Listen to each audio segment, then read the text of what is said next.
కలిగినటువంటి వారుగానే ఉండుంటారని చెప్పేసి నేను భావిస్తా ఉన్నాను. Whoever we are, whoever you are, whether you are intently praying or waiting in the presence of the Lord for your life, or whether you are thinking about your children's future and how to guide them, or whether you are a professional counselor, marriage counselor, or premarital counselor, or youth leader, or youth director, whoever you are, definitely today's session, I believe, is going to help you. And I am very sure God is going to speak to all of us in a very special way to understand చాలా ప్రాముఖ్యమైనటువంటి జీవితంలో ఎంతో ప్రాముఖ్యమైనటువంటి నిర్ణయమైనటువంటి వివాహాన్ని గురించినటువంటి ఒక చక్కని biblical framework దేవుడు ఈ దినాన మనందరికీ తీసుకొస్తారు అని చెప్పేసి నేను భావిస్తా ఉన్నాను. ఒకసారి మనందరం కూడా తలలు వంచి ప్రార్థన చేసుకుందామా?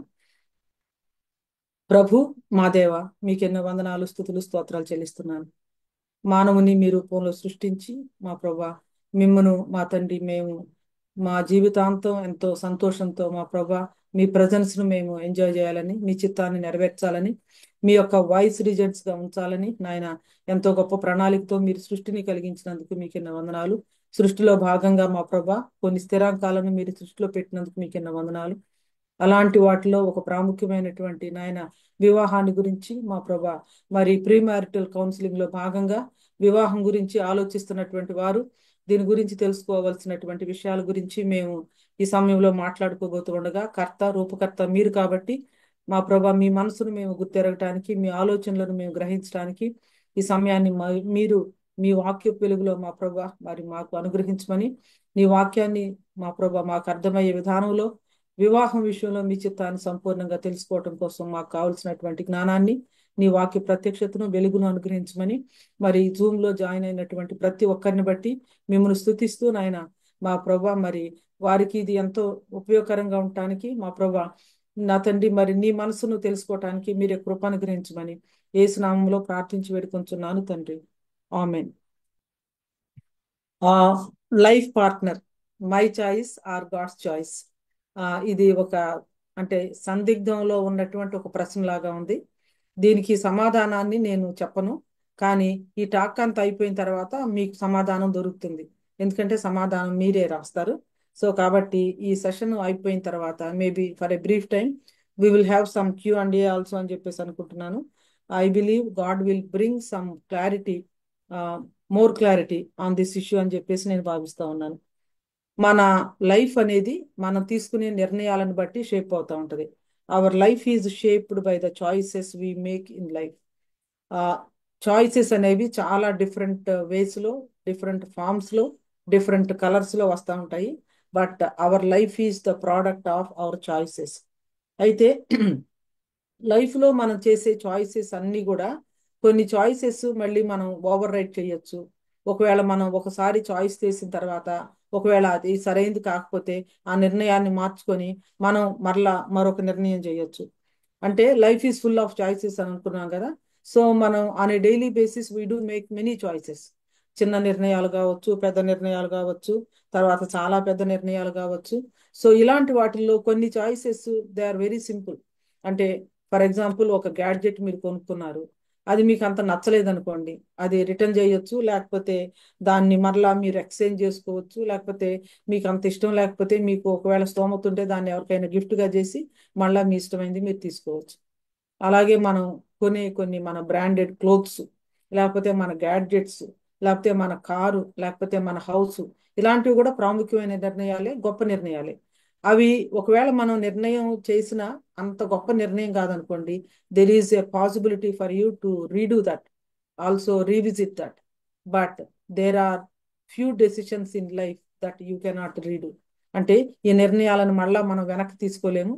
ఈ నిర్ణయాలు ఎంత ప్రాముఖ్యమైనవి అంటే ఇది జీవితాన్ని మార్చేసేవి, జీవితంలో చాలా ప్రధానమైనవి, మరి జీవితంలో చాలా ప్రాముఖ్యమైనటువంటి నిర్ణయాలు ఇవి. ఈ నిర్ణయాల విషయంలో చాలా ఆలోచన, చాలా ప్రార్థన, చాలా దేవుని సన్నిధిలో కనిపెట్టడం, తర్వాత దేవుని యొక్క మైండ్ తెలుసుకోవటం, తర్వాత దేవుడు మన జీవిత పక్షాన కలిగి ఉన్నటువంటి ప్రణాళికను గురించిన ఒక చక్కని అవగాహన కలిగి ఉండటం, ఇవన్నీ కూడా చాలా ఇంపార్టెంట్. నేనేమంటానంటే ఏ వ్యక్తి జీవితంలోనైనా చాలా ప్రాముఖ్యమైనటువంటి విషయం ఏమిటి అంటే మారు మనసు పొందడం. అంటే accepting Jesus Christ as the Lord and Saviour is the most important decision in any person's life. ఏ వ్యక్తి జీవితంలోనైనా ప్రాముఖ్యమైనటువంటి విషయం పొందడం లేదా మారు మనసు పొందాలని నిర్ణయం చేసుకొని యేసుక్రీస్తు ప్రభువును హృదయంలోనికి ఆహ్వానించడం. That is the most important decision. ఆ డెసిషన్ చేస్తేనే లైఫ్ ఉన్నట్లు, ఆ తర్వాత లైఫ్ ఆఫ్టర్ లైఫ్ కూడా ఉన్నట్లు. ఆ నిర్ణయం ఎవరూ చేయలేదనుకోండి, అసలు జీవితంలో చాలా ప్రాముఖ్యమైనటువంటి నిర్ణయాన్ని వాళ్ళు మిస్ అయినట్లు అన్నమాట. రెండో ప్రాముఖ్యమైన నిర్ణయం ఏమిటంటే వివాహ విషయంలో మనం తీసుకునే నిర్ణయం. వివాహ విషయంలో మనం తీసుకునే నిర్ణయం అనేది it is the second most important decision in the life of any person. ఏ వ్యక్తి జీవితంలోనైనా ఇది రెండవ ప్రాముఖ్యమైనటువంటి నిర్ణయము, మారు మనసు నిర్ణయం తర్వాత. ఈవేళ నేను చెప్పబోయే విషయాలు ఎవరికి బాగా వర్తిస్తాయి అంటే, ఎవరైతే మరి యేసుక్రీస్తునందు విశ్వాసం ఉంచి ఆయన్ను వారి హృదయంలో చేర్చుకున్నారో, ఎవరైతే దేవుని చిత్తాన్ని జరిగించాలని ఆశపడతా ఉన్నారో వాళ్ళు దీని నుంచి చాలా ఎక్కువగా బెనిఫిట్ అవుతారు అని చెప్పదలుచుకున్నాను. ఎందుకంటే in the beginning it self I'm making my frame work very clear. అంటే నేను చెప్పబోయే ఫ్రేమ్ వర్క్ కూడా ముందే చెప్తా ఉన్నాను. దేవుని వాక్యమైనటువంటి బైబిల్ ఆధారంగా, బైబిల్లో వివాహాన్ని గురించి ఏముంది, వివాహాన్ని దేవుడు మరి ఆయన కర్త రూపకర్త కాబట్టి ఏ ఉద్దేశంతో ఆయన వివాహాన్ని ఏర్పాటు చేశారు, వివాహ విషయం ఆలోచిస్తూ ఉన్నటువంటి మరి పురుషులు కావచ్చు, స్త్రీలు కావచ్చు, యవనస్తులైనటువంటి వారు ఏ రీతిగా దాని గురించి సిద్ధపడాలి, ఏ రీతిగా ఆలోచించాలి, ఏ రీతిగా ప్రార్థన చేసుకోవాలి, ఏ రీతిగా నిర్ణయం చేసుకోవాలి, చుట్టూ ఉన్నటువంటి లోకంలో ఎంతో భయంకరమైనటువంటి పరిస్థితులు ఉన్నప్పుడు మనం ఎలా మరి మన పవిత్రతను కాపాడుకోవాలి, అసలు వివాహ దినాన్ని గురించి, వివాహంలో ఉన్నటువంటి అంశాల గురించి బైబిల్ ఏం చెప్తుంది, ఈ విషయాలన్నీ కూడా బైబిల్ని ఆధారంగా చేసుకొని మనం చూడబోతా ఉన్నాం. కాబట్టి నీవు మరి యేసుక్రీస్తు ప్రభువుని అంగీకరించి నీ హృదయంలో చేర్చుకొని మారు మనసు పొంది మరి ఆయన చిత్తాన్ని నీ జీవితంలో చేయాలి అని ఆశపడతా ఉంటే you will gain maximum out of the stock. ఒకవేళ ఎవరైనా యేసుక్రీస్తు ప్రభువుని గనక అంగీకరించకపోతే, ఆయన హృదయంలో చేర్చుకోకపోతే, ఈ విషయాలు మీరు వింటే మీకు కొంత అవగాహన వస్తుంది. కానీ ఈ విషయాలు చేయటానికి శక్తి ఎప్పుడు వస్తుందంటే, అన్నిటికంటే ప్రాముఖ్యమైనటువంటి మొట్టమొదటి నిర్ణయం మరి యేసుక్రీస్తు ప్రభువుని హృదయంలో చేర్చుకున్నప్పుడు మాత్రమే సాధ్యమవుతుంది. సరే, మనం దేవుని వాక్యంలోకి వద్దాం. దేవుని వాక్యంలో వివాహాన్ని గురించి ఎక్కడ ఉంది అని చెప్పేసి మీరు అనుకుంటా ఉన్నారు. వివాహాన్ని గురించి ఎక్కడ ప్రస్తావించబడింది? వివాహాన్ని గురించి ఎక్కడ ప్రస్తావించబడింది అంటే చాలా మంది ఏమనుకుంటారంటే ఆదికాండం 2వ అధ్యాయంలో ప్రస్తావించబడింది అని ఉంటుంది. ఆదికాండం 2వ అధ్యాయంలో స్త్రీ పురుషులను దేవుడు మరి ఏ విధంగా సృష్టించారు అనేది వివరణ ఉంది. ఆ తర్వాత వారి వివాహాన్ని ఆయన ఏ రీతిగా జరిగించారు అనేది ఉంది. కానీ ఆదికాండం 1వ అధ్యాయం 28వ వచనంలోనే దేవుని వాక్యంలో ఏముందంటే, దేవుడు వారిని ఆశీర్వదించెను ఎట్లనగా, మీరు ఫలించి అభివృద్ధి పొంది విస్తరించి భూమిని నిండించి దానిని లోపరుచుకొనుడి. మీరు ఫలించి అభివృద్ధి పొంది విస్తరించి, దీన్ని క్రియేషన్ మ్యాండేట్ అంటారన్నమాట. క్రియేషన్ మ్యాండేట్ అంటారు. అంటే దేవుడిచ్చినటువంటి మొట్టమొదటి ఆజ్ఞ, అంటే దేవుడిచ్చినటువంటి ప్రథమమైన ఆజ్ఞ ఇదన్నమాట. First commandment and also creation mandate అని కూడా అంటారు. దీనిలో మీరు ఫలించి అన్నప్పుడు అక్కడ ఇంప్లాయ్ అయ్యింది ఏమిటి అంటే వివాహము. దేవుడు మానవుల్ని సృష్టించాలి అనుకున్నప్పుడు ఆయన వాళ్ళను స్త్రీ పురుషులుగా సృష్టించాలి అని అనుకున్నాడు. అంతకుముందు వచనంలోనే ఉంటుంది, దేవుడు తన పోలిక చొప్పున నరుని సృజించెను, స్త్రీని గాను పురుషుని గాను వారిని సృజించెను అని ఉంది. కాబట్టి దేవుడు స్త్రీని గాను పురుషుని గాను వారిని సృజించినప్పుడు ఆయన ఆలోచనలో ఏముందంటే వివాహము అనేది ఉందన్నమాట. కాబట్టి వివాహము అనేది ఇక్కడ ఫస్ట్ చాప్టర్లోనే మీరు ఫలించి అభివృద్ధి చెంది అని చెప్పి చెప్తా ఉన్నప్పుడు, దేవుడు ఏ రీతిగా అంటే ఆదికాండం 1వ అధ్యాయంలోనే దేవుని యొక్క బృహత్తరమైనటువంటి ప్రణాళికలో వివాహం ఉంది అనేది మనకు అర్థమవుతా ఉంది. దేవుడు మానవుల్ని తన పోలికలో తన చూపును చొప్పున సృష్టించారు, స్త్రీగాను పురుషునిగాను వారిని సృష్టించారు. ఒక గొప్ప థియాలజియన్ ఏమంటాడంటే, మానవుడు మానవుడిగా ఎప్పుడు ఉనికిలో లేడు. ఎలా ఉన్నాడంటే హ్యూమన్ మేల్ గా కానీ హ్యూమన్ ఫీమేల్ గా కానీ ఉన్నారని చెప్పేసి. Man never existed as man as such, he existed as human male and also human female. Human male and human female అని ఉంటుంది అనమాట. అంటే దేవుడు మానవుల్ని సృష్టించాలి అనుకున్నప్పుడే స్త్రీని గాను పురుషుని గాను సృష్టించాలి అని చెప్పేసి అనుకున్నారనమాట. చాలా మంది మనం వివాహాల్లో వినేటప్పుడు దేవుడు ఆదామును సృష్టించిన తర్వాత ఆదాము ఒంటరిగా ఉన్నాడు మంచిది కాదనుకొని ఏదో సెకండ్ థాట్గా స్త్రీని సృష్టించాలి, ఆదాముకు సాటైన సహాయాన్ని చేయాలి అని చెప్పేసి దేవుడు స్త్రీని సృష్టించినట్లుగా అనుకుంటారు. అది కరెక్ట్ కాదు. When God wanted to create human beings, he wanted to create them as human male and female. కాబట్టి మానవుల్ని సృష్టిస్తున్నప్పుడే ఆయన మనసులో ఉన్న ఆలోచన మరి స్త్రీని గాను పురుషుని గాను సృష్టించాలి అని. స్త్రీని గాను పురుషుని గాను వారిని సృష్టిస్తూ ఉన్నప్పుడే దేవునికి ఉన్నటువంటి ఆలోచన ఏంటంటే వాళ్ళని వివాహం అనే వ్యవస్థ ద్వారా వారిని కుటుంబంగా కట్టాలని. వారిని కుటుంబంగా కట్టాలి అని అనుకున్నప్పుడే ఆయన మనసులో ఉన్నటువంటి ఆలోచన వారిని బిడ్డలతో దీవించాలి అని. బిడ్డలతో దీవించాలి, వారు ఫలించి అభివృద్ధి చెంది భూమిని నిండించి విస్తరించాలి అనుకున్నప్పుడే ఆయనకున్నటువంటి ఆలోచన ఏంటంటే కాలము పరిపూర్ణమైనప్పుడు ఆయన మానవ జాతి చరిత్రలోనికి మరి దిగి రావాలి. అంటే ఇవన్నీ కూడా చాలా అద్భుతమైనటువంటి బిల్డింగ్ బ్లాక్స్ అన్నమాట. అంటే human identity male and female, ఆ మేల్ అండ్ ఫీమేల్ తర్వాత మ్యారేజ్, మ్యారేజ్ తర్వాత ఫ్యామిలీ, ఫ్యామిలీ తర్వాత చర్చ్, చర్చ్ తర్వాత ఇవన్నీ కూడా మనము సృష్టించబడినటువంటి త్రియేక దేవుని యొక్క పోలిక అని చెప్పేసి మనకు అర్థమవుతా ఉంది. ఇవన్నీ కూడా క్రియేషన్ లో ఉన్నటువంటి కాన్స్టెంట్స్, దేవుని యొక్క సృష్టి క్రమంలో ఉన్నటువంటి బిల్డింగ్ బ్లాక్స్ అనేది మనకు అర్థమవుతా ఉంది. అందుకనే మీరు ప్రకటన గ్రంథంలో కనుక చూస్తే జగదుత్పత్తికి ముందుగానే వధింపబడిన దేవుని గొర్రెపిల్ల అని ఉంటుంది. జగదుత్పత్తికి ముందుగా వధించబడిన దేవుని గొర్రెపిల్ల అంటే ఆయన ఆదికాండం 1వ అధ్యాయం 1వ వచనానికి ముందుగానే అని, అంతే కదా. జగదుత్పత్తి అక్కడే కదా ప్రారంభమైంది. అంతకుముందే దేవుని గొర్రెపిల్ల వధించబడింది అంటే అర్థం దేవుని గొర్రెపిల్ల వధించబడాలి అంటే ఆయన భూమి మీదకి మానవాకారంతో రావాలి. ఆయన రావాలి అంటే ఒక కుటుంబం కావాలి. కాబట్టి ఇవన్నీ కూడా మనం ఏమర్థం చేసుకోవచ్చు అంటే వివాహం అనేది దేవుని యొక్క అద్భుతమైనటువంటి ప్రణాళిక. అందుకని బైబిల్ ఒక వివాహంతో ప్రారంభమవుతుంది, ఒక వివాహంతో ముగుస్తుంది. బైబిల్లో మొట్టమొదటి వివాహం మనకు తెలుసు, దేవుడే ఆదాము హవ్వల యొక్క వివాహాన్ని ఆయన జరిగించారు. ఆ చిట్ట చివరి వివాహం మనకు తెలుసు, అది మరి గొర్రె పిల్ల వివాహోత్సవ సమయము వచ్చినది, ఆయన భార్య తను తాను అలంకరింపజేసుకున్నది అని చెప్పేసి మనం చూస్తాం. బైబిల్ ఒక వివాహంతో ప్రారంభమయ్యి ఒక వివాహంతో ముగియటం మాత్రమే కాకుండా యేసుక్రీస్తు ప్రభువారు శరీరధారిగా ఉన్నప్పుడు ఆయన తన మొట్టమొదటి మిరకల్ని ఎక్కడ చేశారు అంటే ఒక వివాహంలో చేశారు. గమనించారు? ఏమి నేను చెప్తూ ఉన్నానంటే in the biblical narrative marriage is very important.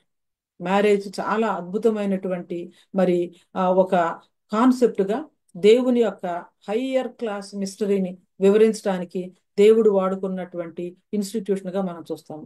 బైబిల్లో ఏదైనా ఘనమైంది ఉంది అంటే అది వివాహం. గమనించారా? హెబ్రీలకు రాసిన పత్రికలో ఏముందంటే వివాహము అన్ని విషయముల్లో ఘనమైంది అని ఉంది. ఎందుకు వివాహం అన్ని విషయాల్లో ఘనమైంది అని ఉందంటే మ్యారేజ్ రివీల్స్ ఏ టాప్ క్లాస్ మిస్టరీ. వివాహం అనేది ఒక అద్భుతమైనటువంటి మర్మాన్ని తెలియపరుస్తుంది.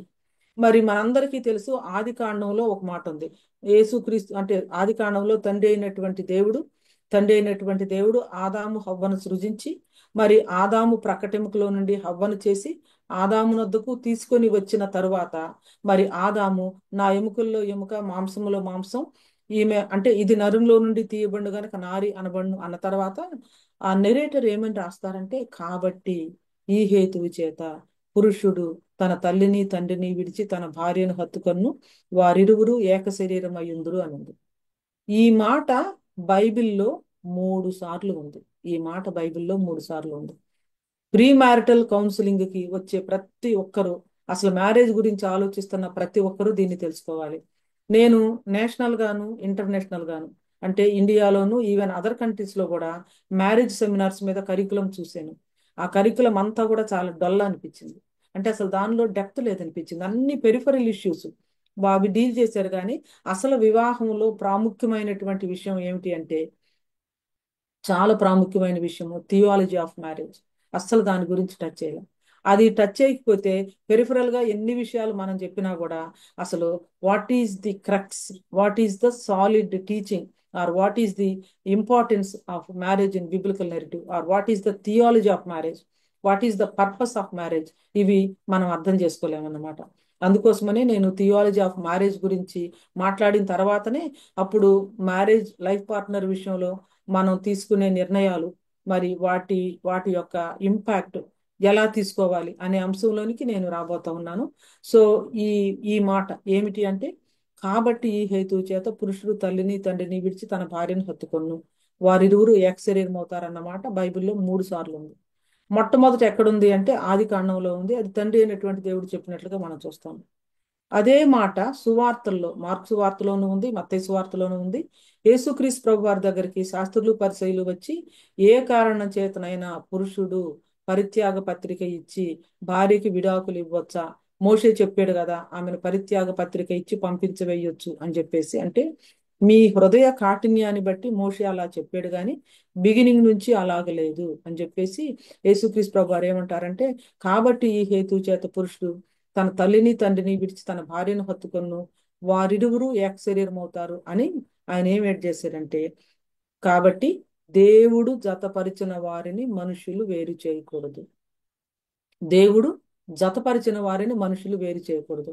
అందుకనే మనకి చర్చెస్ లో వివాహం అయిన తర్వాత వీరిరువురు భార్యాభర్తలమని ప్రకటిస్తున్నాము, గవర్నమెంట్ వారు నాకు ఇచ్చిన అధికారాన్ని బట్టి అని చెప్పేసి పాస్టర్ గారు అనౌన్స్ చేసిన తర్వాత, కాబట్టి దేవుడు జతపరిచిన వారిని మనుషులు వేరు చేయకూడదు అనేటటువంటి ఆ ప్రొనౌన్స్మెంట్ మనం చేయటం చూస్తాం అన్నమాట. అది యేసుక్రీస్తు ప్రభు వారు చెప్పింది. మరి మూడోదిగా ఎఫ్సీలకు రాసిన పత్రికలో పౌలు గారు మాట్లాడతారు సంఘాన్ని గురించి, తర్వాత కుటుంబాన్ని గురించి, భార్యాభర్తల మధ్య ఉండే సంబంధాన్ని గురించి మాట్లాడుతూ దీనిని ఉటంకించి, కాబట్టి ఈ హేతువు చేత పురుషుడు తల్లిని తండ్రిని విడిచి తన భార్యను హత్తుకొను, వారిరువురు ఏక శరీరం అవుతారని చెప్పి, ఇది గొప్ప మర్మము. ఈ మర్మము గొప్పది. ఏమిటా మర్మం అంటే, నేను క్రీస్తుని గురించి సంఘమును గురించి చెప్పుతున్నాను అని అంటారు. నేను క్రీస్తుని గురించి సంఘమును గురించి చెప్పుతున్నాను అని అంటే ఏమిటా మర్మం అంటే, వివాహము అనే దాన్ని దేవుడు ఒక ఉపమానంగా, దేవుడు ఒక సాదృశ్యంగా, దేవుడు ఒక పోలికగా, దేవుడు ఒక షాడోగా, దేవుడు ఒక టైపుగా రాబోతున్నటువంటి సువార్తకు సాదృశ్యంగా ఆయన వాడుకోవాలని చెప్పేసి అనుకున్నారు. అంటే ఇది గొప్ప మర్మము అనేది, ఆ మర్మాన్ని గురించి ఎఫ్సీలకు రాసిన పత్రికలో పౌలు గారు ఏమంటారంటే, అన్ని జనులు రక్షణ పొందాలి, అన్ని జనులు కూడా మరి యూదులతో పాటు సమాన వారసులు. కాలము పరిపూర్ణమైనప్పుడు క్రీస్తు ప్రభు వారు ఇన్కార్నేషన్, ఆయన శరీరాన్ని ధరించుకొని భూమి మీదకు రావటం, ఈ విషయాలన్నీ కూడా మరి ఆయన చెప్పి, ఇది చాలా గొప్ప మర్మము అని చెప్పి అప్పుడు అయితే నేను క్రీస్తుని గురించి ఆయన సంఘమును గురించి చెప్తున్నాను, క్రీస్తుని గురించి నేను ఆయన సంఘాన్ని గురించి చెప్తున్నాను అని చెప్పేసి అంటారు. సో ఈ మాటలన్నిటిని బట్టి నేను చేసే ఒక ప్రాముఖ్యమైనటువంటి స్టేట్మెంట్ ఏంటంటే, marriage is a parable, marriage is a shadow, marriage is a type, marriage is marriage is a kind of shadow that is going to come. అంటే రాబోతున్నటువంటి దానికి ఒక సాదృశ్యం, ఒక టైప్ అని అంటాం అనమాట. రాబోతున్నటువంటి ఒక దానిని చూపించే ఒక అద్భుతమైనటువంటి ఒక ఉపమానంగా, పారబుల్ గా, ఒక ఉదాహరణగా, ఒక దృష్టాంతంగా, ఒక టైప్ గా దేవుడు వాడుకున్నారు. అంటే ఏమిటి మ్యారేజ్ లో ఉన్నటువంటి టైపు, షాడో, దృష్టాంతం అని గనక చూస్తే ఏమిటి అంటే, it is actually foreshadowing the gospel. ఒక్క మాటలో గనక ఇప్పటి వరకు నేను చెప్పింది వివరించాలంటే, marriage is a parable of the gospel. వివాహంలో సువార్త ఉంది. వివాహంలో జతపరచబడబోతూ ఉన్నటువంటి భార్యాభర్తలు ఇరువురు కూడా సువార్త సత్యాన్ని, సువార్త సౌందర్యాన్ని, సువార్త సౌరభాన్ని లోకానికి తెలియపరచడం కోసం దేవుడు ఈ అద్భుతమైనటువంటి ప్రణాళిక కలిగి ఉన్నాడు అనేది అర్థమవుతోంది. మీరు ఎప్పుడైనా గమనించారా? మరి పెండ్లి కుమారుడు పెండ్లి కుమార్తె వచ్చి వివాహం చేసుకుంటా ఉంటే మనము ఏం పాడతాము? గొర్రెపిల్ల వివాహోత్సవ సమయం వచ్చానని చెప్పి పాడతాం. అంటే why are we singing at the time of human marriage? గొర్రెపిల్ల వివాహోత్సవాన్ని గురించి మాట్లాడతాం. విందు పరమందు పెండ్లి అనేది ఒక క్లాసికల్ మ్యారేజ్ సాంగ్. దానిలో ఏముంటుందంటే, సత్యసంధుడైన యేసు స్వామికి సభకు, అంటే సత్యసంధుడైనటువంటి యేసుకు ఆయన సభ అంటే సంఘానికి మధ్య జరుగుతున్నటువంటి నిత్యమైనటువంటి నిబంధన. Marriage is a covenant. వివాహము అనేది ఒక నిబంధన. ఆ నిబంధనలో ఒక గొప్ప నిబంధన ఇమిడి ఉంది. ఏమిటంటే, దేవుడు మానవాళితో చేసినటువంటి నిబంధన, దేవుడు మానవాళితో చేసినటువంటి నిబంధన. మరి పురుషునిలో నుంచి మరి స్త్రీ వచ్చింది, అంటే ఆదాములో నుంచి హవ్వ వచ్చింది, ఆమె ఆదాముతో ఏక శరీరం అయింది. ఇది గొప్ప మర్మం అని చెప్పేసి ఉంది. అలాగే సంఘము క్రీస్తు ప్రభు యొక్క గాయాల్లో నుంచి వచ్చింది. సంఘం క్రీస్తు యొక్క శరీరం అయింది. ఆ సంఘానికి శిరస్సు క్రీస్తుగా ఉన్నారు. ఇది జాగ్రత్తగా మీరు వినండి. మ్యారేజ్ ఈజ్ ఏ పారబుల్ అన్నాను, మ్యారేజ్ ఈజ్ ఏ టైప్ అన్నాను, మ్యారేజ్ ఈజ్ ఏ షాడో అన్నాను, క్రీస్తుకు ఆయన సంఘాన్ని చూపిస్తుంది అన్నాను. ఆదాములో నుంచి వచ్చినటువంటి హవ్వ ఏ రీతిగా ఆదాముతో ఏక శరీరం అయిందో, క్రీస్తు గాయాల్లో నుంచి వచ్చినటువంటి సంఘం ఆయనతో ఏక శరీరం అయింది. అందుకోసమని క్రీస్తు సంఘానికి శిరస్సు అయితే మరి ఆ సంఘము ఆయన యొక్క శరీరం అని చెప్పేసి మనం చూస్తాం. అందుకనే వివాహంలో జతపరచబడినటువంటి భార్యాభర్తలు ఇరువురికి కూడా వివాహ దినాన ఇచ్చే హెచ్చరికల్లో ఏముంటదంటే, మరి భర్త క్రీస్తు సంఘమును ప్రేమించినట్లు భార్యను ప్రేమించాలని, భార్య మరి ఆ క్రీస్తు తండ్రికి ఏ రీతిగా లోబడ్డాలో ఆ విధంగా లోబడాలని, స్త్రీలారా ప్రభువునకు వలె మీ స్వపురుషులకు లోబడి ఉండుడి, అలాగే పురుషులకు కూడా క్రీస్తు మోడలు. సో వివాహంలో జతపరచబడుతూ ఉన్నటువంటి మరి ఇరువురు వ్యక్తులకి కూడా ఎవరు మాదిరి అంటే క్రీస్తే మాదిరి. భర్తకి మాదిరి క్రీస్తే, భార్యకి కూడా మాదిరి క్రీస్తే. వివాహం చేసుకోవటానికి ఆలోచిస్తూ ఉన్నటువంటి వాళ్ళు మొట్టమొదటిగా మీరు తెలుసుకోవాలి, marriage is A covenant, it is for life time. మనం ముందే కొన్ని నిర్ణయాలు అన్నాం కదా, ఇది ఎంత ప్రాముఖ్యమైనటువంటి నిర్ణయం అంటే, ఈ నిర్ణయాన్ని మనం ఒకసారి చేసిన తర్వాత ఇట్ ఈస్ ఫర్ లైఫ్ అంతే. మనం మ్యారేజ్ అనేది నా చాయిసా దేవుని చాయిస్ అనే ప్రశ్నతో మనం మొదలు పెట్టాం. ఈ చాయిస్ ఎవరైనా చేసుకునే ముందు అసలు ఈ చాయిస్ యొక్క సిగ్నిఫికెన్స్ ఏంటి, దాని యొక్క ఇంపార్టెన్స్ ఏంటి, దాని యొక్క డెప్త్ ఏంటి, దాని యొక్క మీనింగ్ ఏంటి, దాని యొక్క పర్పస్ ఏంటి అనేది మనం కరెక్ట్గా తెలుసుకుంటే ఆ నిర్ణయాన్ని ఎలా చేయాలని చెప్పేసి దేవుడు కోరుకుంటున్నాడు. అవన్నీ మనం తెలుసుకుంటే అప్పుడు అది మన నిర్ణయమా లేకపోతే దేవుడు నిర్ణయించిన దాన్ని మనము ఇది చేయాలా, ఈ విషయాలన్నీ కూడా మనం తెలుసుకోవటం ఈజీ అవుతుంది అన్నమాట. సో వివాహంలో జతపరచబడబోయే వ్యక్తులకి అంటే భార్యాభర్తలకి దేవుడు ఇచ్చినటువంటి ఆజ్ఞలు, ఇది గర్ల్స్ ఇది ఎస్పెషల్లీ మీటింగ్ కాబట్టి నేను I'm speaking from the perspective of girls. So ఈ రోజున సబ్మిషన్ అనే మాట చాలా రాంగ్ కానిటేషన్స్ లో వెళ్తా ఉంది.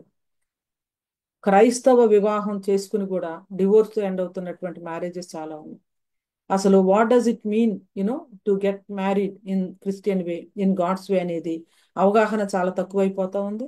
ఆ తర్వాత ఏ విధమైనటువంటి అవగాహన లేకుండా వివాహంలో ప్రవేశించడం వలన మరి ఇనీషియల్ డేస్ నుంచే చాలా ప్రాబ్లమ్స్ రావటము, తర్వాత చాలా మరి వివాహంలో జతపరచబడినటువంటి ఆ స్త్రీ పురుషులు ఇరువురు కూడా ఒక కాంపిటీటర్స్ గా ఉండటం, వాళ్ళు కాంప్లిమెంటరీగా లేకుండా ఇలాంటివి చాలా మనం జరగటం చూస్తూ ఉన్నాం. కాబట్టి వివాహంలోనికి ప్రవేశించటానికి ముందే అసలు వివాహం అనే వ్యవస్థ గురించి, వివాహంలో భార్యాభర్తలు ప్లే చేయవలసినటువంటి రోల్ గురించి, భర్తకు దేవుడిచ్చినటువంటి ఆజ్ఞల గురించి, మరి భార్యకు దేవుడిచ్చినటువంటి ఆజ్ఞల గురించి, ఇవన్నీ కూడా మరి pre marital counselling, pre marital sessions లో ప్రతి ఒక్కళ్ళు అర్థం చేసుకోవాలి. నేను వివాహానికి పర్పస్ ఒకటి చెప్తా ఉన్నాను. ఏమిటి అంటే దేవుడే దీనికి కర్త రూపకర్త.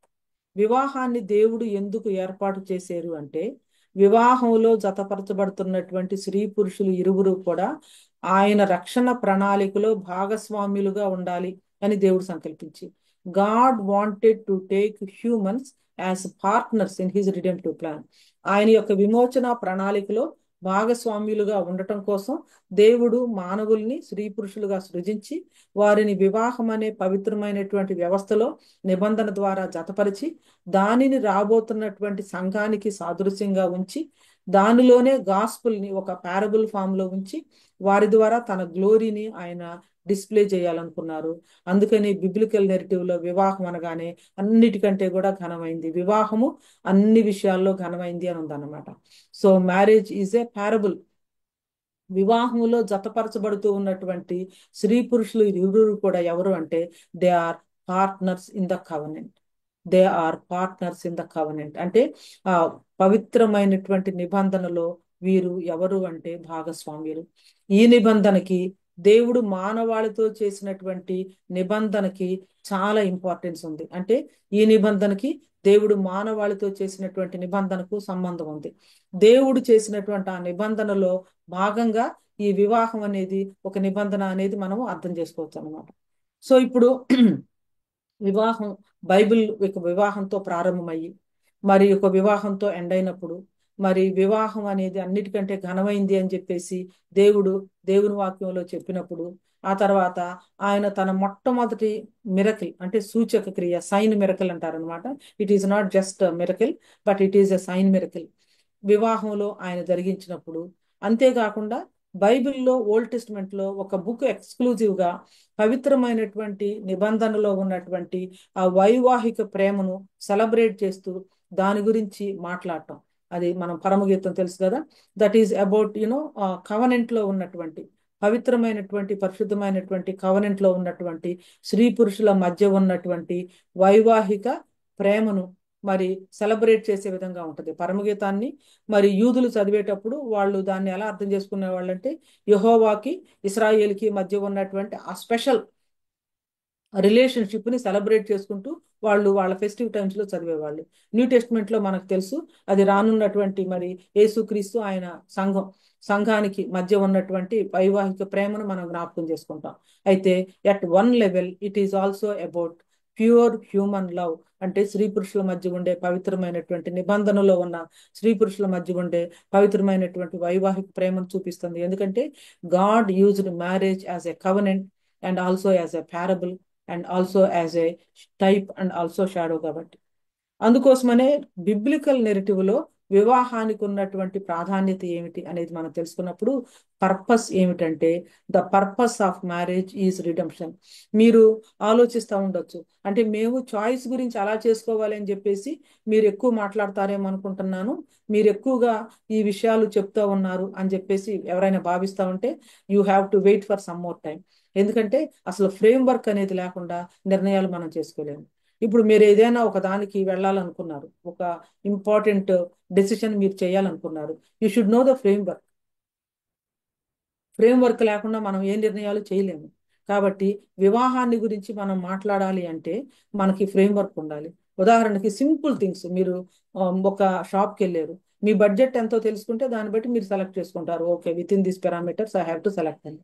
చిన్న చిన్న విషయాల్లోనే మనకు ఒక రిఫరెన్స్ పాయింట్, ఒక ఫ్రేమ్ వర్క్ ఉన్నప్పుడు మరి జీవితంలో ఇంత ప్రాముఖ్యమైనటువంటి వివాహానికి మనకు ఒక రిఫరెన్స్ ఉండాలి, ఒక ఫ్రేమ్ వర్క్ ఉండాలి.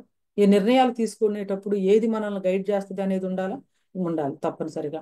అందుకోసమని పర్పస్ గురించి మనం వస్తున్నాం. ఎందుకు దేవుడు పర్పస్ ఏమిటి అంటే, మీరు ఫలించి అని ఉంది. Very good. ఫలించాలి అంటే వివాహం అయిన తర్వాత వాళ్ళకి బిడ్డల్ని ఇస్తారు దేవుడు అని, అభివృద్ధి చెంది ఫాలో అవుతుంది. తర్వాత భూమిని నిండించి, మరి తరాలు జనరేషన్స్ వచ్చినప్పుడు డెఫినెట్ గా ఆటోమేటిక్ గా జరిగిపోయింది. భూమిని నిండించి దానిని లోపరచుకొనుడి. ఆ మాట గమనించండి ఒకసారి. లోపరచుకొనుడి అంటే సబ్డ్యూ ఇట్ అని ఉంటది. లోపరచుకోవటం అనేది ఎప్పుడు సాధ్యమవుతుందంటే, if there is something opposing, ఏదైనా ఒకటి అపోజింగ్ థింగ్ ఉంటే దాన్ని మనం సబ్డ్యూ చేసుకోవటం అనేది ఉంటుంది అనమాట. ఏదైనా అపోజింగ్ థింగ్ ఉందా సృష్టిలో? ఆదాము హవ్వలను సృష్టించినప్పుడు అని గనక ఆలోచిస్తే, 3వ అధ్యాయం మొట్టమొదటి వచనంలో మనకు అక్కడ ఎవరు ప్రత్యక్షమవుతారు? సాతాను సర్పం రూపంలో ప్రత్యక్షమవటం మనం చూస్తాం. కాబట్టి లోపరుచుకొనుడి అని దేవుడు చెప్తున్నప్పుడు, దేవుని యొక్క ప్రణాళిక ఏమిటంటే, దేవుడు మానవుల్ని ఆది కుటుంబం అంటే ఆదాము హవ్వల్ని ఎందుకు సృష్టించారంటే, మానవ సృష్టి కంటే ముందుగానే ఉన్నటువంటి దేవదూతల సృష్టిలో లూసిఫర్ పాపం చేసి సాతానుగా మారటం వలన సాతానును పర్మనెంట్ గా ఎలిమినేట్ చేయటానికి, కడపటి శత్రువైనటువంటి ఆ సాతానును సంపూర్ణంగా బైండ్ చేయటానికి దేవుడు ఏమనుకున్నారంటే, మానవాళిని సృష్టించి మానవాళి ద్వారా God wanted to deal with already the sin that is there in the system because of angelic sin. అంటే ఏంజిల్స్ పాపం చేయటం వలన సాతాను ద్వారా సంక్రమించినటువంటి దానిని దేవుడు అండు చేయటానికి దేవుడు ఏమనుకున్నారంటే, మానవులను సృష్టించి మానవుల ద్వారా ఈ కార్యాన్ని చేయాలని అనుకున్నారు. ఇది ఎలా ఉంటదంటే, ఒక గొప్ప రాజు ఉన్నాడు, ఆయనకు ఒక కుమారుడు ఉన్నాడు అని అనుకుందాం. ఒక శత్రురాజు ఉన్నాడు, నేనేంటి వచ్చేది నీతో తలపట్టడానికి, నేను రావాల్సిన అవసరం లేదు, నా కుమారుడు చాలు అన్నట్లు ఉంటది కదా. ఆ విధంగా అన్నమాట. So Satan created being, Satan దేవునికి ఈక్వల్ కాదు, ఎన్నటికీ కాదు, ఎందుకంటే క్రియేటెడ్ బీయింగ్ కాబట్టి సేటన్ ని అల్టిమేట్ గా ఇది చేయాలి అంటే దేవుడు అక్కర్లేదు. God wanted to create humans and through them he wanted to destroy and he wanted to eliminate the system that is already there, the evil in the world because of angelic sin. కాబట్టి అసలు మానవులను సృష్టిస్తూ ఉన్నప్పుడే దేవుని యొక్క ప్రణాళిక ఏంటంటే God wanted to take them as partners in the God's redemptive plan. దేవుని యొక్క విమోచన ప్రణాళికలో భాగస్వామ్యులుగా మానవులను చేయటానికి, వాళ్ళు సబ్డ్యూ చేసి దీన్ని రూల్ చేయాలనేది దేవుని యొక్క సంకల్పం అన్నమాట. ఆ దేవుడు సృష్టించారు. అందుకోసమనే ఆ ఫ్రేమ్ వర్క్ తో మనం ఆలోచించినప్పుడు God created humans for glorious purposes. God wanted to take us as partners in this great program. God created humans as human male and female. ఆయన్ని హ్యూమన్ మేల్ గా ఫీమేల్ గా సృష్టించాలనుకున్నప్పుడే వివాహం ఆయన యొక్క మనసులో ఉంది. వివాహాన్ని గురించి ఆయన ఆలోచించినప్పుడే కుటుంబం ఆయన యొక్క మనసులో ఉంది. కుటుంబాన్ని గురించి ఆయన ఆలోచించినప్పుడే సంఘం కుటుంబంలో నుంచి రాబోతుందని ఆయనకు తెలుసు. సో అయితే ఒకటి మీరు గమనించాలి, ఈ రోజున దేవుడు ఏర్పాటు చేసినటువంటి ఈ వ్యవస్థల మీద ఎంత భయంకరమైనటువంటి అటాక్ జరుగుతుందంటే, సంఘాన్ని అటాక్ చేయటం అయిపోయింది. ఎన్ని రకాలుగా విడగొట్టాలో అన్ని రకాలుగా విడగొట్టడం జరిగింది. ఫ్యామిలీస్ని అటాక్ చేయటం జరిగింది. మ్యారేజెస్ని అటాక్ చేయటం జరుగుతుంది. ఈ రోజున అసలు బేసిక్ లెవెల్లో ఉన్నటువంటి ఐడెంటిటీనే, అంటే మేలా ఫీమేలా అన్నటువంటి దాన్ని కూడా అటాక్ చేసి రానున్నటువంటి ఆల్ఫా బీటా జనరేషన్స్ ని కన్ఫ్యూజన్ లోనికి నెట్టిపడేసేదిగా పాపులర్ కల్చర్ లో మనం చాలా విషయాలు చూస్తున్నాం. జెండర్ డిస్ఫోరియా అని మీరు వినుంటారు. అది ఏంటంటే అల్టిమేట్ బ్లో ఆఫ్ సాటన్ అన్నమాట. అంటే ఇక దేవుడు సృష్టిలో పెట్టినటువంటి స్థిరాంకాల మొత్తాన్ని కూడా మరి నరికేయటం, ఈ స్థిరాంకాల మొత్తాన్ని కూడా తికమక చేయటం, ఈ స్థిరాంకాల మొత్తాన్ని కూడా డిస్ట్రాయ్ చేయడానికి ఈవిల్ వన్ ఏ విధంగా ఇది చేస్తుందో మనం చూస్తున్నాం. అందుకనే మరి డివోర్స్ రేటు 100% కాదు, 200%, 300%. ఒక సొసైటీ గురించి చూస్తూ ఉన్నప్పుడు అక్కడ డివోర్స్ రేటు చాలా ఎక్కువ అన్నమాట. అంటే ఎంత ఎక్కువ ఉంది అంటే ఈ మధ్య కాలంలో ఈ విధంగా పెరిగింది అని చెప్పేసి చెప్పడం మనం చూస్తున్నాం అనమాట. It's a very unfortunate and sad thing. సరే, బయట లోకంలో ఉంటే ఉంది. అయితే క్రైస్తవుల మధ్య కూడా, విశ్వాసులైనటువంటి వారి మధ్య కూడా, క్రైస్తవ వివాహం దేవుని చిత్తానుసారంగా చేసుకున్నాము అన్నటువంటి వాళ్ళల్లో కూడా ఇవి రావటం చూస్తూ ఉన్నప్పుడు నేను I feel really very sad. అంటే what is happening in the church, what is the church doing? అసలు ప్రతి చర్చ్ కూడా యంగ్స్టర్స్ ని ఏ విధంగా ఈ విషయాల్లో ఎక్విప్ చేస్తున్నారు, ట్రైన్ చేస్తున్నారు, హెల్ప్ చేస్తున్నారు, ఇవన్నీ కూడా ఆలోచించవలసిన విషయాలు. సో మొట్టమొదటి ఏం చెప్పానంటే పర్పస్ ఆఫ్ మ్యారేజ్ గురించి నేను మాట్లాడాను. పర్పస్ ఆఫ్ మ్యారేజ్ లో ఏం మాట్లాడాను అంటే, మ్యారేజ్ పర్పస్ ఏమిటి అంటే రిడెంప్షన్. రిడెంప్షన్ పర్పసెస్ తో అసలు సంబంధం లేకుండా వివాహం గురించి మనం ఆలోచిస్తున్నామంటే అసలు మెయిన్ పాయింట్ మనం మిస్ అయ్యామని చెప్పేసి అనుకోవాలి. ఒక చెల్లి నా దగ్గరకు వచ్చింది ప్రీ మ్యారిటల్ కౌన్సిలింగ్ కోసం అని చెప్పేసి. ఆమె ఏం చెప్పిందంటే, ఏ వ్యక్తి గురించి అయితే నేను వివాహం చేసుకోవాలనుకుంటున్నాను, అమ్మ అతను బిలీవరేనా అని అడిగాను. బిలీవర్ కాదంటే, కానీ బిలీవర్ కంటే మంచోడండి. అంటే what do you mean by that అమ్మా అన్నాను. అసలు వ్యక్తి చాలా మంచోడు ఆంటీ, ఆయన మామూలుగా చాలా మంది బిలీవర్స్ అని చెప్తారు కానీ ఈయనంత మంచిగా ఉండరు, బట్ ఇతను మాత్రం చాలా మంచోడు అని చెప్పింది అనమాట. ఓకే, రైట్, సరే. అయితే నేను కొంచెం వివాహాన్ని గురించి బైబిల్ ఏం చెప్తుందో నేను చెప్తాను, వింటారా అని అడిగాను. వింటానంటే చెప్పండి నన్ను. సో వివాహాన్ని గురించి ఇప్పుడు మీతో ఏవైతే చెప్పానో అవి నేను చెప్పిన తర్వాత, the purpose of marriage is redemption. ఈ మ్యారేజ్ తర్వాత ప్రాసెస్ లో ఏం జరుగుతుంది ఇలాంటివన్నీ ఎక్స్ప్లెయిన్ చేసిన తర్వాత అప్పుడు అడిగాను, ఇప్పుడు ఏమనుకుంటున్నావు అమ్మ నువ్వంటే ఒక్క మాట చెప్పింది. ఆమె మాటల్లోనే చెప్తున్నాను. అంటే నేను అడిగినటువంటి ప్రశ్న అసలు సిలబస్ లో లేని ప్రశ్న అంటే అని. ఒకవేళ ఎవరైనా ఒక అవిశ్వాసిని వివాహం చేసుకోవాలి అని ఆలోచిస్తుంటే, I want to tell you, this is a question which is not in the syllabus. అవిశ్వాసిని వివాహం చేసుకోవటం అనేది అసలు సిలబస్ లో లేని ప్రశ్న. వివాహం యొక్క పర్పసే రిడెంప్టివ్ ప్లాన్ అయినప్పుడు అసలు రిడెంప్షన్ లోనికి రానటువంటి ఒక వ్యక్తితో వివాహం గనక జరిగితే అది ఎలా అసలు సాధ్యమవుతుంది? అంటే తర్వాత మారొచ్చు కదా అంటే, that's a different kind of thing. తర్వాత ఎవరైనా మారొచ్చు, మారకపోవచ్చు, మారకపోను కూడా కావచ్చు కదా.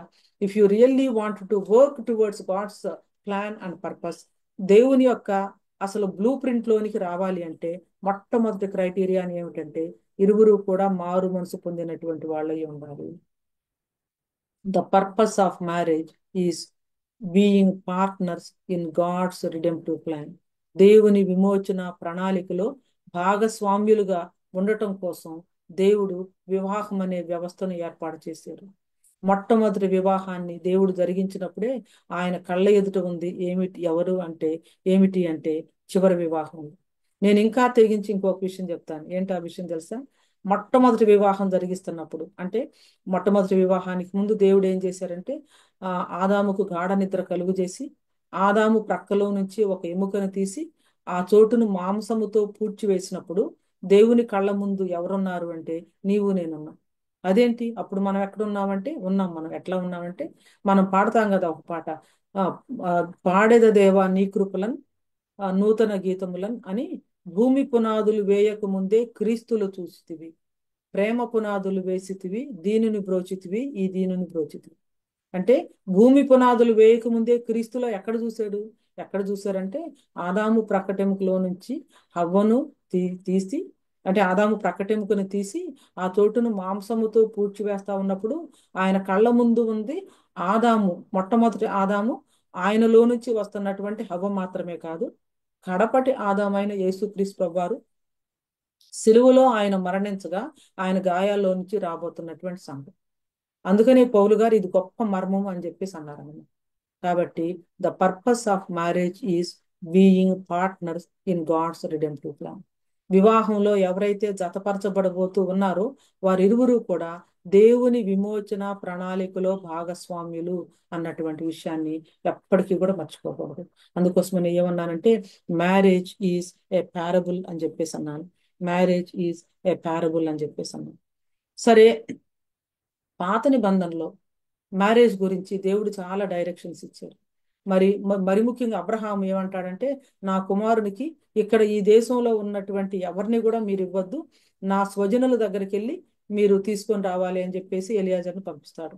ఎందుకు అని గనక మీరు ఆలోచిస్తే నోవహుకి 3 కొడుకులు ఉన్నారు, షేము, హాము, యాపెతు. షేము సంతానాన్ని దేవుడు ఎన్నుకొని ఆ మెస్సియానిక్ లైన్ షేము ద్వారా మరి కంటిన్యూ అవుతుంది అనేది మనకు తెలుసు. ఆదాముతో మరి ఆదాము నుంచి ఆ తర్వాత షేము, తర్వాత షేతు, ఆ తర్వాత షేము, ఆ తర్వాత అబ్రహాము ఇది వచ్చినప్పుడు ఎందుకు అంత దూరం వెళ్లాల్సి వచ్చిందంటే షేము సంతానం అక్కడే ఉన్నారు. షేములో నుంచి దీవించబడినటువంటి షేము వంశంలో నుంచి తీసుకొని రావాలి. హాము ఆ తర్వాత యాపెతు, అప్పటికే ఆ జనరేషన్స్ అంతా కూడా మరి అన్య ఇదిలోనికి వెళ్ళిపోవటం మనం చూస్తాము. పాత నిబంధనలో దేవుడు అన్యులని వివాహాలు చేసుకోవద్దని, వాళ్ళకి మీ పిల్లల్ని ఇవ్వద్దని, వాళ్ళ పిల్లల్ని మీరు చేసుకోవద్దని ఇవన్నీ ఎందుకు పెట్టడం జరిగింది అంటే యేసుక్రీస్తు ప్రభు వారు భూమి మీదకి వచ్చేంత వరకు ఈ యొక్క యూదు జాతి ఉన్నారే బతికి బట్టగట్టాలి. వాళ్ళు గనక నేషన్ మొత్తం ఎక్స్టింక్ట్ అయిపోయింది అనుకోండి, మరి భూమి మీదకి యేసుక్రీస్తు ప్రభు వారు రావాలి కదా. అందుకోసమనే పాత నిబంధనలో యూద జాతి కొనసాగటం కోసం దేవుడు వాళ్ళ ఆహార విషయంలో నియమాలు పెట్టారు, వివాహ విషయాల్లో నియమాలు పెట్టారు. ఆ తర్వాత చాలా రిస్ట్రిక్షన్స్ పెట్టడం జరిగింది. ఎందుకంటే వాళ్ళ రేసు కంటిన్యూ అయ్యి దేవుడు కాలం పరిపూర్ణమైనప్పుడు తన కుమారుడైన యేసుక్రీస్తును భూమి మీదకు పంపించాలి అంటే దే షుడ్ కంటిన్యూ. ఒకవేళ దేవుడే కనుక ఈ రిస్ట్రిక్షన్స్ పెట్టకుండా ఉంటే వాళ్ళని వాళ్ళు ఏమైపోయి ఉండేవాళ్ళు అంటే మిగిలినటువంటి ఆ జనంతో కలిసిపోయి కంప్లీట్ గా, అంటే వాళ్ళ రేసే ఒక విధంగా ఎక్స్టింక్ట్ అయిపోయే డేంజర్ వచ్చి ఉండేదని. అందుకోసమనే పాత నిబంధనలో దేవుడు చాలా రిస్ట్రిక్షన్స్ యూదులకి పెట్టినట్లుగా మనం చూస్తాం.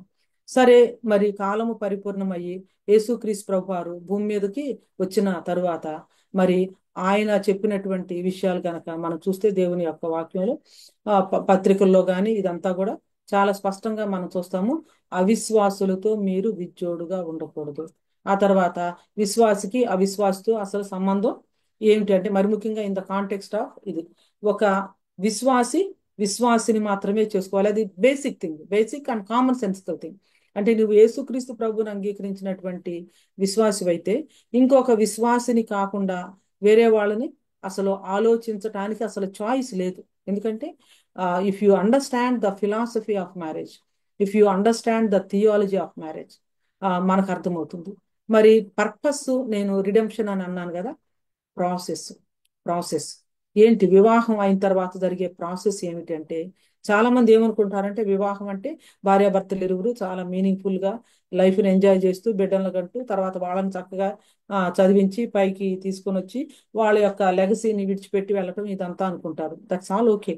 బట్ వివాహంలో ఉన్నటువంటి అతిపెద్ద విషయం ఏంటంటే శాంక్టిఫికేషన్, అంటే పరిశుద్ధపరచబడుట. వివాహం అనేది పరిశుద్ధపరచబడే ఒక ఇన్స్టిట్యూషన్.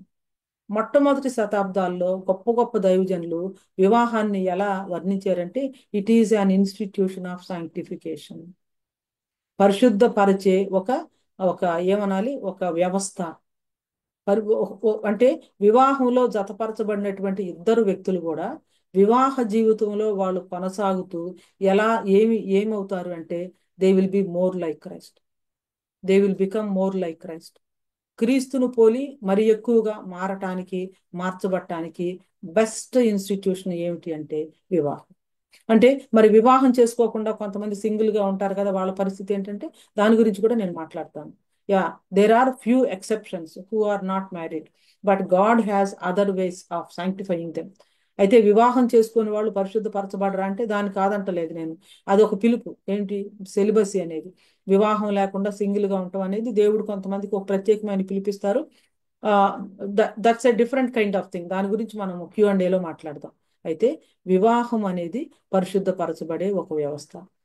మొట్టమొదటి వివాహం తర్వాత పతనం అంటే ఫాల్ జరిగి పాపం ప్రవేశించింది.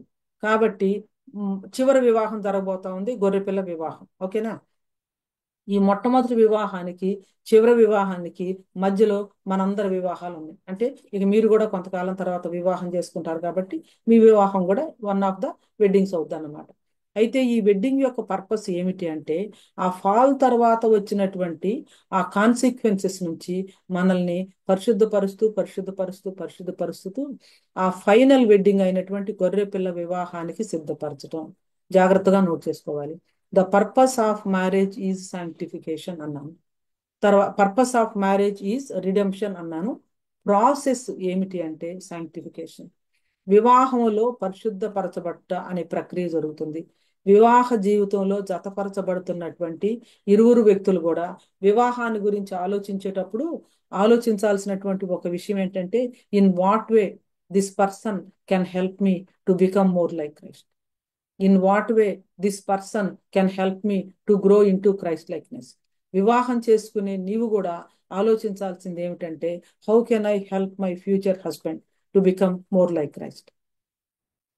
ఆర్ మ్యాన్ ఆలోచించాల్సింది ఏంటంటే how can I help my wife, future wife, to become more like Christ. How can I really love her like Christ loved the church. క్రీస్తు సంఘాన్ని ప్రేమించినట్లుగా నేను ప్రేమించి ఆ విధంగా క్రీస్తు యొక్క సంపూర్ణతలోనికి ఎదగటానికి how can I help her అనేది ప్రధానంగా ఆలోచించాలి. అరే అసలు ఇలాంటి ఎవరు మాకు చెప్పలేదు, ఇది ఎప్పుడు మేము వినలేదని అనుకుంటుంటే మరి మరి మీరు దీన్ని చాలా సీరియస్గా తీసుకోండి. ఎందుకు అంటే ఈ రోజున వివాహంలోనికి ఎంటర్ అవుతున్నటువంటి వాళ్ళు చాలా ఎక్స్పెక్టేషన్స్ తో వస్తా ఉన్నారు. అటు అమ్మాయి కావచ్చు, ఇటు అబ్బాయి కావచ్చు.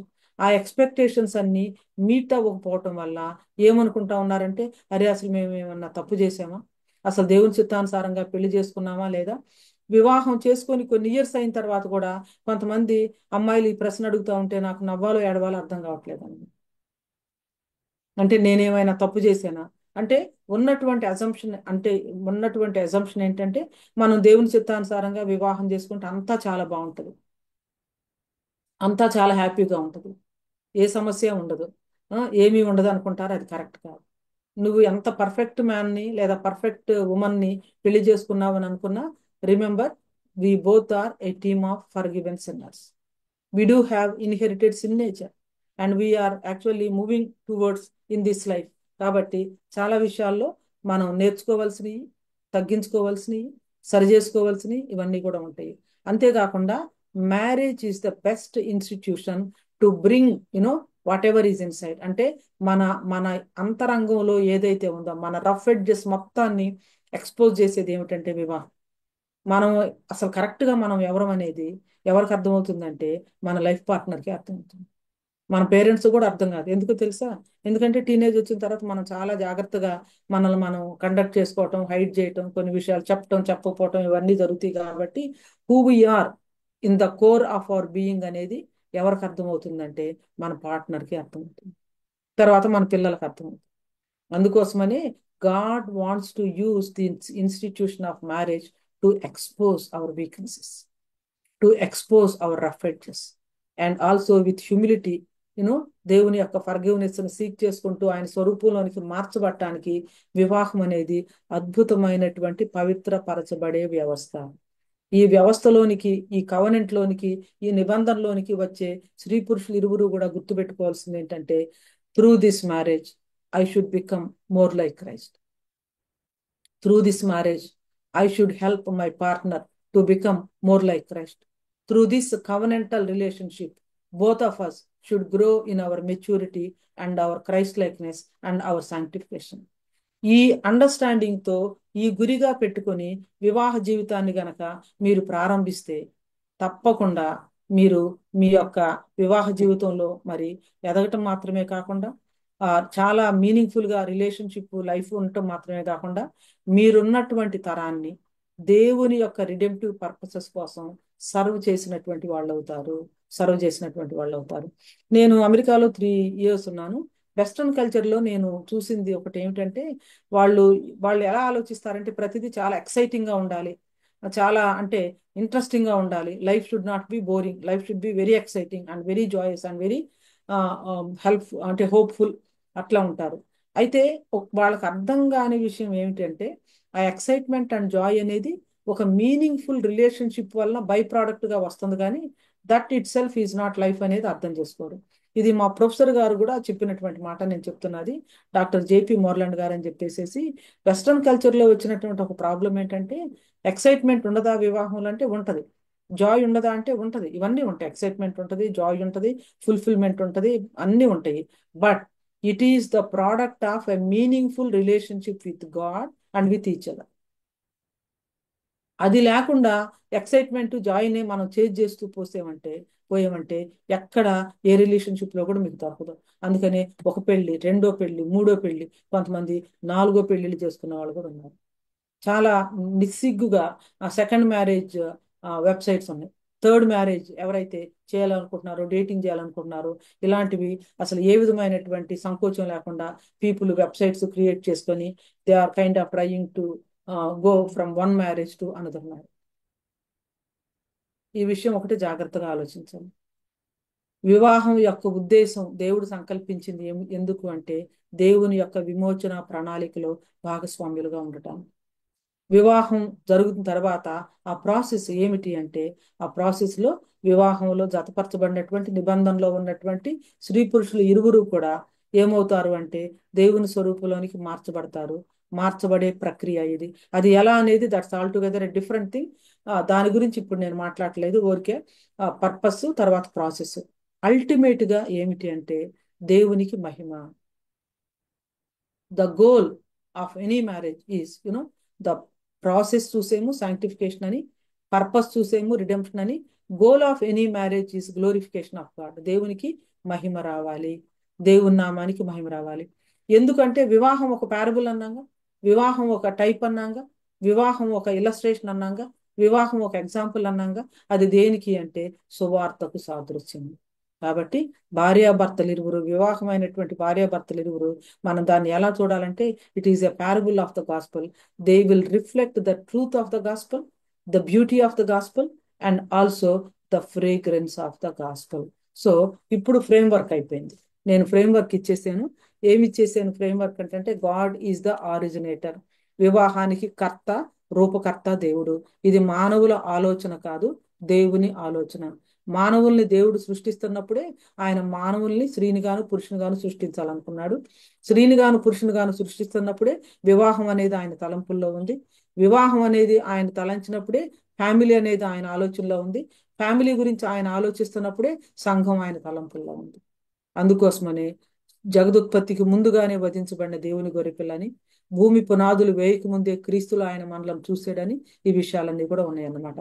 కాబట్టి అది అపెక్స్ అనుకున్నాం. తర్వాత కింద ఉన్నటువంటి 3 మనం ఏం చూసామంటే purpose of marriage is redemptive plan, being partners in God's redemptive plan. Process ఏమిటి అంటే మరి సాంక్టిఫికేషన్. వివాహం అనేది అందుకనే వివాహం అన్ని విషయాల్లో ఘనమైంది, పానుపు నిష్కల్మషమైనది. అంటే ఈ యొక్క రిలేషన్షిప్ ని ఎంత ఎక్స్క్లూజివ్ గా, ఎంత డీప్ అండ్ ఇంటిమేట్ అండ్ హోలీగా దేవుడు భావించాడంటే మరి హ్యూమన్ రిలేషన్షిప్స్ లో ఉన్నటువంటి ఈ రిలేషన్షిప్ ని సంఘానికి ఆ తర్వాత క్రీస్తుకు ఉన్నటువంటి రిలేషన్షిప్ కి సాదృశ్యంగా ఆయన వాడుకున్నారు. సో సాంక్టిఫికేషన్ గోల్ ఏమిటి అంటే గ్లోరిఫికేషన్, దేవుని యొక్క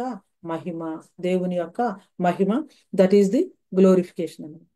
సో మరి ఈ ఈ యొక్క ఫ్రేమ్ వర్క్ వచ్చిన తర్వాత ఇప్పుడు వివాహానికి సిద్ధపడుతూ ఉన్నటువంటి వాళ్ళు ఎలా వివాహాన్ని గురించి ప్రార్థన చేసుకోవాలి, ప్రపోజల్స్ ఎలా టేకప్ చేయాలి, ప్రపోజల్స్ వచ్చినప్పుడు ఎట్లా మనం దేవుని చిత్తం అనేది తెలుసుకోవాలి. సో ఇలా దేవుని చిత్తం తెలుసుకునే ప్రాసెస్లో దేవుడు ఒక వ్యక్తికి మరొక వ్యక్తిని సిద్ధపరిచి ఆల్రెడీ పెడతాడా అంటే, దేవుడు ఏదన్నా ఒక వ్యక్తికి మరొక వ్యక్తిని ఆల్రెడీ ఆయన ప్లాన్ చేసి ఉంచుతారు. ఆ వ్యక్తినే ఈ వ్యక్తి వివాహం చేసుకోవాలి అనేది నిర్ణయించి ఉంచుతాడా, లేకపోతే దేవుడు జనరల్ గా మనకి ఫ్రేమ్ వర్క్ ఇచ్చి తర్వాత మ్యారేజ్ కి గైడ్ లైన్స్ ఇచ్చి దేవుడు మనకి ఇచ్చినటువంటి ఆ యొక్క శాంక్టిఫైడ్ మరి థింకింగ్ కాన్షియన్స్ మనకున్నటువంటి మన యొక్క ఇదిలో ఉన్నటువంటి మన ఫిజికల్ ఫ్రేమ్ వర్క్ లో మన యొక్క ఫిజికాలిటీలో ఉన్నటువంటి లైక్స్ కావచ్చు, మనకు ఉన్నటువంటి ఇంక్లినేషన్స్ కావచ్చు, వాటన్నిటిని కూడా దేవుడు వాడుకుంటారా, ఈ విషయాలు మనం చర్చించాలి.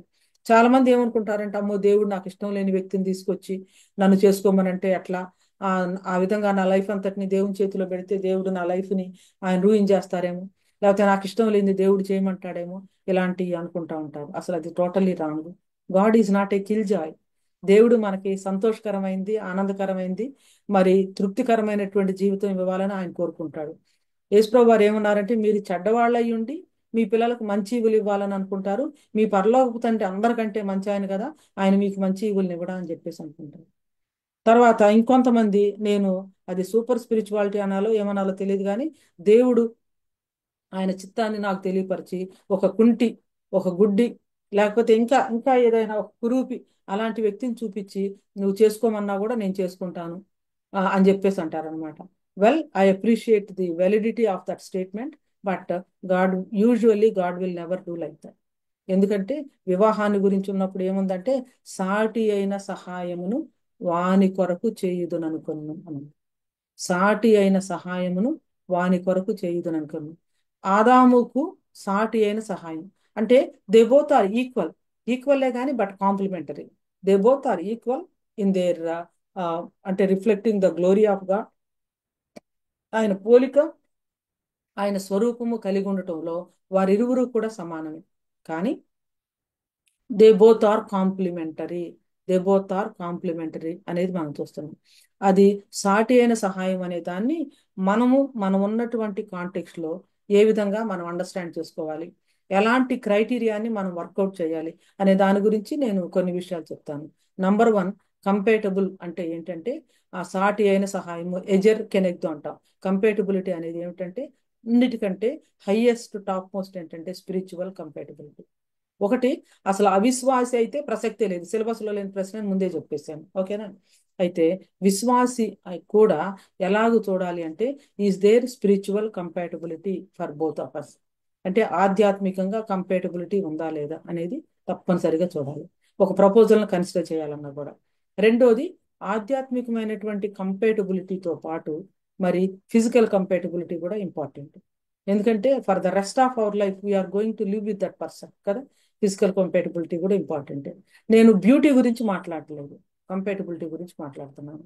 నేను మూడోది అంటే ఇంటలెక్చువల్ కంపాటబిలిటీ కూడా ఆలోచించడం మంచిది అని చెప్పేసి అనుకుంటున్నాను. ఎందుకు అంటే, చాలా వివాహాలు డివోర్స్తో ఎండ్ అవటానికి కారణం ఏంటంటే, అసలు వాళ్ళ యొక్క వేవ్ లెంత్స్ చాలా డిఫరెంట్గా ఉంది.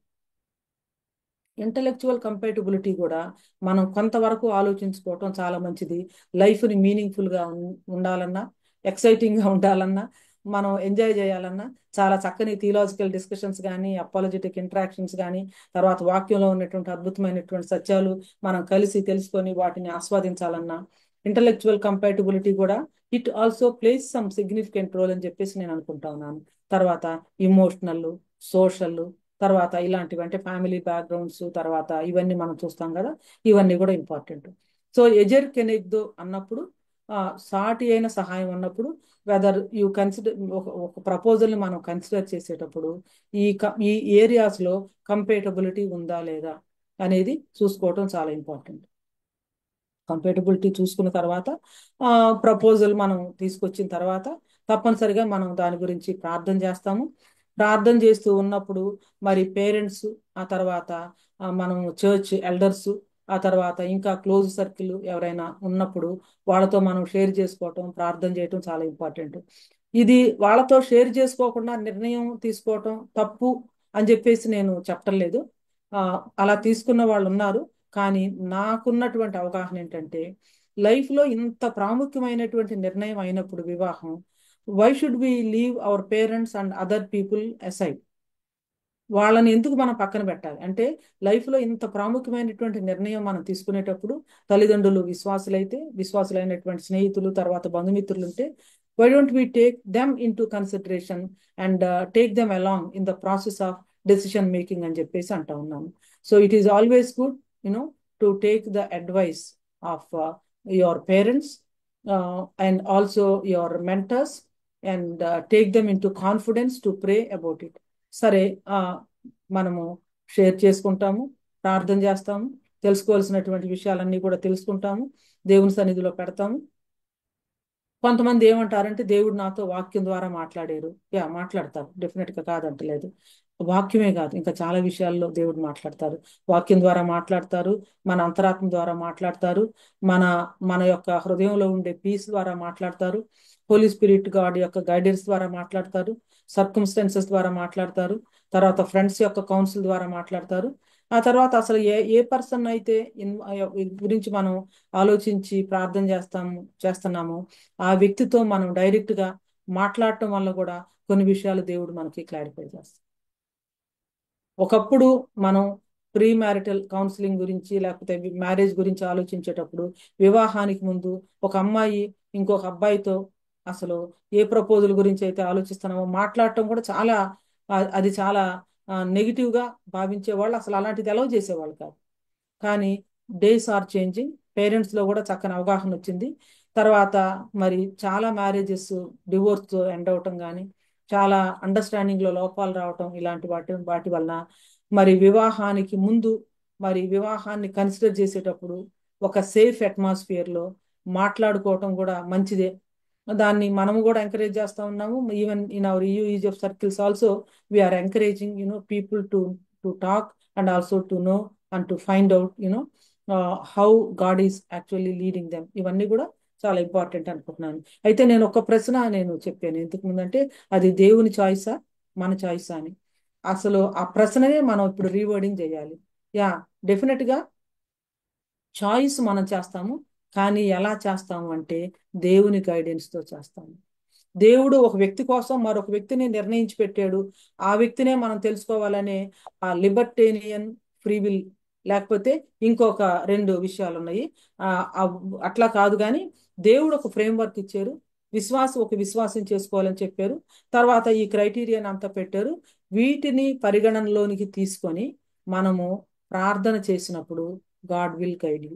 ఒక వ్యక్తిని ఇంకొక వ్యక్తి, ఆ దేవుడు ఈ వ్యక్తినే సిద్ధపరిచి ఉంచారు అని చెప్పేసి అలా మనం ఆ పొజిషన్ తీసుకోవటం వల్ల వచ్చే నష్టం ఏంటో ఒకసారి నేను చెప్తాను.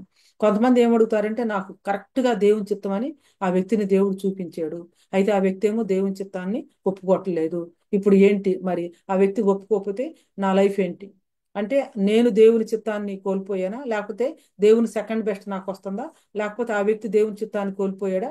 ఇలాంటివన్నీ కూడా వస్తూ ఉంటాయి అన్నమాట. కాబట్టి దేవుని దృష్టిలో ఫస్ట్ బెస్ట్ సెకండ్ బెస్ట్ అంటూ ఏముండవు. దేవుని దృష్టిలో ఆయన చిత్తం బెస్ట్, అంతే. ఉత్తమమును అనుకూలమును సంపూర్ణమునై ఉన్న దేవుని చిత్తం ఏదో పరీక్షించి తెలుసుకున్నట్లు మీ మనసు మారి నూతన మగుట వలన రూపాంతరము పొందుడి అని ఉందన్నమాట. కాబట్టి దేవుని యొక్క చిత్తాన్ని మనం తెలుసుకునేటప్పుడు దేవుడు ఫ్రేమ్ వర్క్ ఇచ్చారు, గైడ్ లైన్స్ అన్ని ఇచ్చారు. మనకు న్యాచురల్గా ఉన్నటువంటి మన స్వభావ సిద్ధమైనటువంటి ఇంక్లినేషన్స్, మన లైక్స్, ఇలాంటివన్నీ కూడా ఇచ్చారు. వీటన్నిటినీ మనం ఉపయోగించి మనం దేవుడు తీసుకుని వచ్చినటువంటి ప్రపోజల్స్, మన ముందుకు వచ్చినటువంటి వాటిని మనం ప్రార్థనాపూర్వకంగా నిర్ణయము చేసుకున్నప్పుడు what God will guide us. So డెఫినెట్గా చాయిస్ మనం చేస్తాము, కానీ ఎలా చేస్తామంటే దేవుని యొక్క డైరెక్షన్లో, దేవుని యొక్క ఆత్మ నడిపింపుతో, దేవుడిచ్చినటువంటి ఫ్రేమ్ వర్క్లో, ఆయన ఏర్పాటు చేసినటువంటి విధానంలో మరి మనము ప్రార్థన చేసి నిర్ణయం తీసుకుంటాము. చివరిగా ఇంకొక మాట నేను చెప్తాను. చాలా మంది మ్యారేజ్ వచ్చేసరికల్లా దేవుని చిత్తం దేవుని చిత్తం అంటారు. దేవుని చిత్తం అనేది ఒక డైలీ హ్యాబిట్ కావాలి. మరి డైలీ లైఫ్లో దేవుని చిత్తాన్ని తెలుసుకోకుండా దేవునితో సరైనటువంటి నడక లేకుండా క్రమంగా బైబిల్ చదువుకోవటం, ప్రార్థన చేసుకోవటం, లైఫ్లో స్మాల్ బిగ్ అన్ని డెసిషన్స్లో దేవుని చిత్తం తెలుసుకోకుండా మ్యారేజ్ దగ్గరకు వచ్చేసరికి అది ఒక పెద్ద యజ్ఞంగా పెట్టుకొని ఇది దేవుని చిత్తమా కాదా, ప్రేయర్ చేయండి దేవుని చిత్తం అని నాకు అనిపిస్తుంది, అవతల వాళ్ళకి దేవుని చిత్తం తెలియట్లేదు, లేకపోతే వేరే వాళ్ళు దేవుని చిత్తం అంటున్నారు, నాకేమీ అర్థం కావట్లేదు. ఈ రకమైనటువంటి